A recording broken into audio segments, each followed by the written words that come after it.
Magandang gabi po, Nay. Ako po si Drew. Oy, madam, kaya kita binisita dahil gusto namin pong malaman kung paano nga bang mag-wrap ng suman. Kasi balita namin po, iba po yung pag-wrap niyo ng suman dito sa Balen. Ayaw. Pwede? Pwede niyo po ako turuan? Pwede na ako turuan, bata. Mas mahirap kasi yung pagkaganon. Sino pa man, siguradong masasarapan pag natikman ninyo ang maitim kong suman. What? Break it down, yo, Nay! Nice one! Pero ito, papakita namin sa inyo kung ano ang food trip namin doon kay Lola Pasing. Go, Lola Pasing! Ganyan po ang kulay kasi pag naluto. Hindi rin namin naipakita sa inyo noon ang aking paglantak sa sobrang sarap na suman at iba pang kakanin favorites ni Nanay Pasing. So, nandito tayo ngayon sa kay Nanay Pasing. Kita nyo? Meron pa biyahe ni Drew na keycard. Okay, now, dito kay Nanay Pasing, sila yung may homemade pasalubong. So kapag nag-iisip kayo, each and every time meron kayong pupuntahan na lugar, di ba? Sa ating biyahe, ano kaya pwedeng iuwi ko sa aking mga minamahal? Dito sa Nanay Pasing, nag-offer sila ng buko tart, biko, yung ube na yan, masarap yan, espasol, at itong klaseng kalamay ba yan? Na may sabaw. Ha?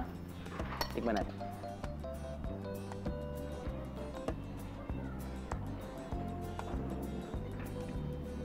Damn, bro! Ano dapat yung mga buko pa yun? Diba? Yung mga maliliit. Sabihin natin, on the go ka na, hindi mo na kailangan hiwain yung malaking buko pa eh. Kuha ka na lang ng maliit. Approve! All the goodness of Philippine delicacies.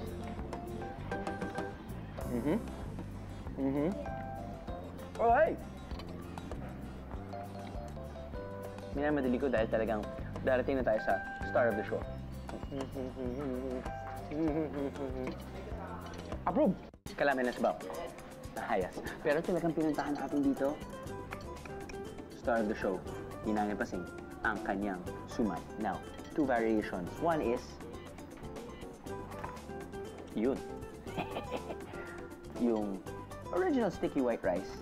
At ito naman, violet. Sticky rin, violet na rice.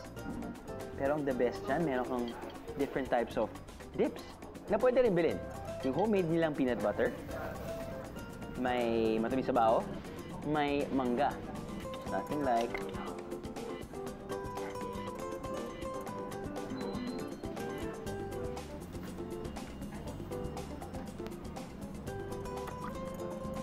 kung pwede lang sana na yung suman na binibili natin parati may kasamang mangga, no?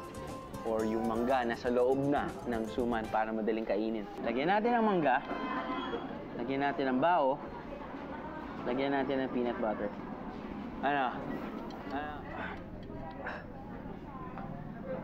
Wow.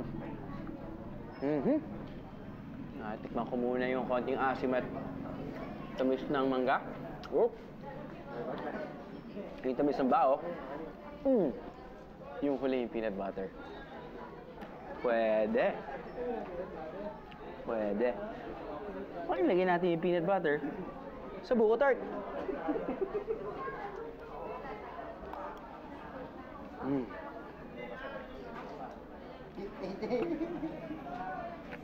Hindi masyadong pwede.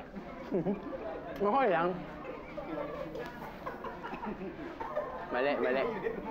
Mali yung ginawa ko. Huwag nyo lang pilitin pa. Matamis na siya.